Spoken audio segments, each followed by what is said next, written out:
Oh, so nandito ako nagba-vlog ngayon, ano. Nandito ako ngayon sa Presidential Action Center o sa PICAO.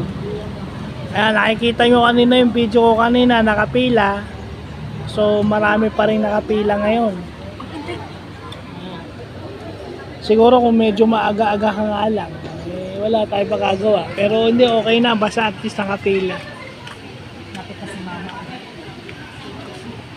Ayan, nakita ko yung dami ng tao. Hindi talaga nauubusan ng tao rito. Ngayong na-appreciate ko ngayon to. Kasi ang pondo nito galing sa presidente, galing sa opisina ng presidente. So ibig sabihin, presidente ng Pilipinas mismo ang direktang tumutulong doon sa humihingi na. Ibig sabihin kung si Bongbong Marcos Jr. yung presidente, kaya tingnan niyo yung letter, ate. Di ba nakalagay doon yung pangalan ni Bongbong? Kasi opisina niya yun. So parang kay Bongbong kayo humihingi ng tulong. Ayan.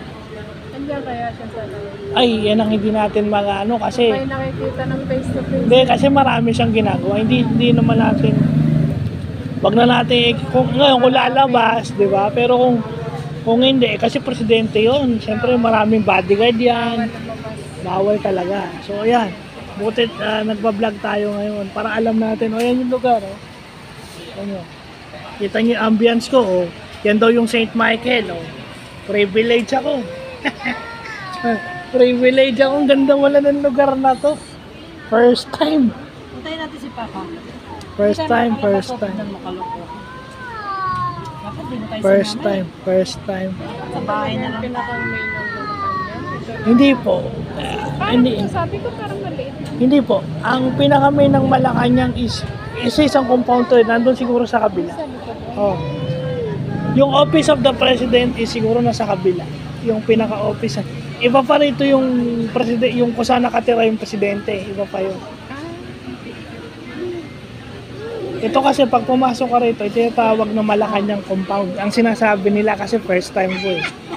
Pero based sa mga nababasa ko, ito yun.